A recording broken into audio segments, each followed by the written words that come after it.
Alhamdulillah, luar biasa, selalu semangat, Allahu Akbar.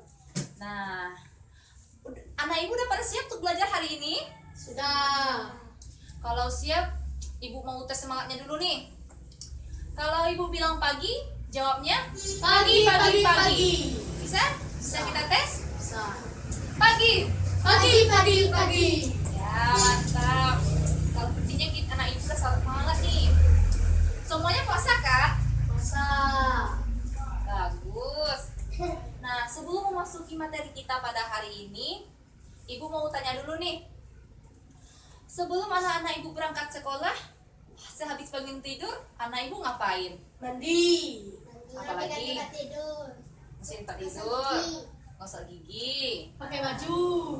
baju, bagus.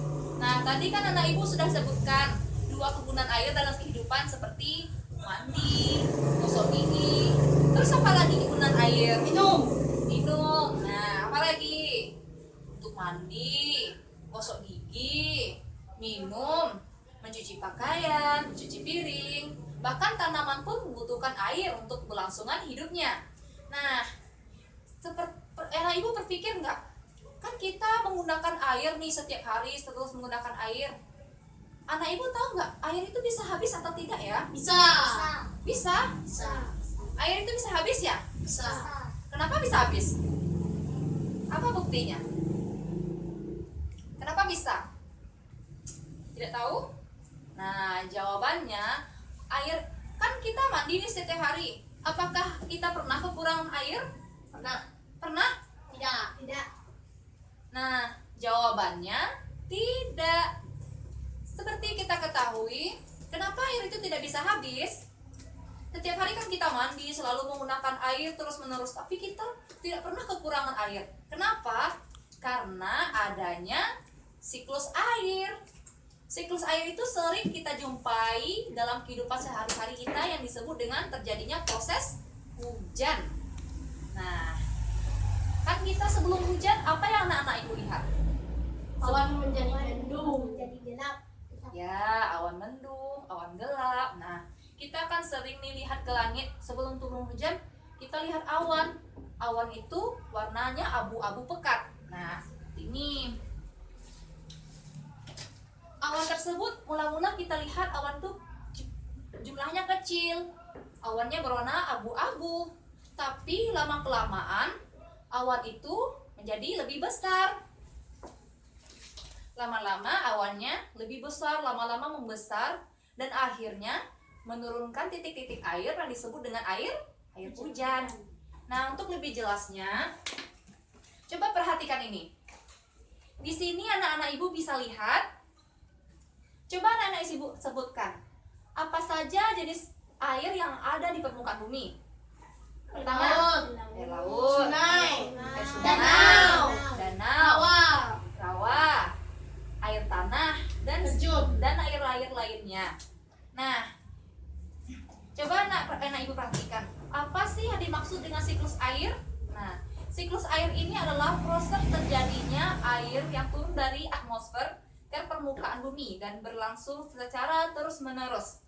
Nah, di sini bisa anak ibu perhatikan, ini adalah seluruh air yang ada di permukaan bumi, baik itu air laut, air sungai, air danau, dan air-air lainnya. Nah, terjadinya proses sirkulasi air, siklus air diawali dengan terjadinya proses penguapan. Terjadinya penguapan karena adanya cahaya matahari. Nah, jadi air laut tadi mengalami penguapan, air sungai mengalami penguapan, uap-uap air itu ke atas karena adanya cahaya matahari. Nah, setelah uap air tadi sampai di udara, terjadilah proses pengembunan. Proses pengembunan ini adalah perubahan wujud benda ke wujud yang lebih padat. Nah, jadi uap air tadi setelah berkumpul di udara, karena adanya tiupan angin ke daratan, akhirnya uap-uap air tadi berkumpul. Dan uap tersebut membentuk awan kecil. Uap air tadi berkumpul membentuk awan kecil, dan awan kecil tersebut lama-lama menjadi besar karena adanya perkumpulan uap air, dan akhirnya menjadi awan yang sangat besar. Dan awan tersebut berwarna abu-abu pekat.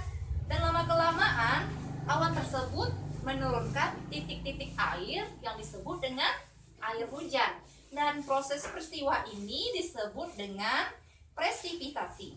Proses turunnya zat air dari atmosfer ke permukaan bumi disebut dengan presipitasi. Dan begitu selanjutnya, dan air yang sudah jatuh ke permukaan bumi mengalir kembali ke air sungai, ke tanah. Dan begitu selanjutnya terjadi lagi penguapan, kembali terjadi lagi pengembunan dan presipitasi. Sampai di sini anak-anak ibu sudah paham? Dah. Apakah ada pertanyaan? Dah. Nah, selain itu, ternyata pada proses siklus air, kegiatan manusia juga ada nih yang mempengaruhi terjadinya proses siklus air. Yang pertama itu penebangan hutan secara liar.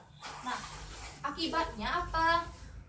Adanya tanaman yang ditebang secara liar menyebabkan lahan kosong, dan kalau lahan kosong itu menyebabkan tidak adanya air yang bisa diserap oleh tumbuhan. Dan yang kedua itu pembangunan jalan dengan beton dan aspal. Nah, kalau jalan sudah dibangun dengan beton dan aspal, akhirnya tanah tidak bisa menyerap zat air. Nah, yang ketiga itu adanya pembiaran lahan yang kosong. Nah, adanya lahan yang kosong tetapi diubah menjadi tempat pemukiman. Dan yang keempat itu pembakaran hutan. Nah, kalau terjadi pembakaran hutan menyebabkan tanah itu menjadi tandus dan kering, dan akibatnya tanah itu tersebut tidak bisa menyerap air kembali. Nah, sampai di sini apakah anak-anak ibu sudah semua paham? Dah. Kalau sudah paham, ibu yang mau bertanya. Pertanyaannya, tadi kan ibu sudah menjelaskan ada 3 pembagian siklus air terjadi 3 proses. Yang pertama apa yang terjadi dulu? Ya, penguapan. Setelah itu pengembunan. Setelah itu presipitasi. Nah, benar sekali. Sepertinya anak-anak ibu sudah paham semua ya. Mungkin sampai di sini saja pelajaran kita pada hari ini. Mungkin bisa kita tutup dengan baca Alhamdulillah. Alhamdulillahirabbil alamin. Assalamualaikum warahmatullahi wabarakatuh.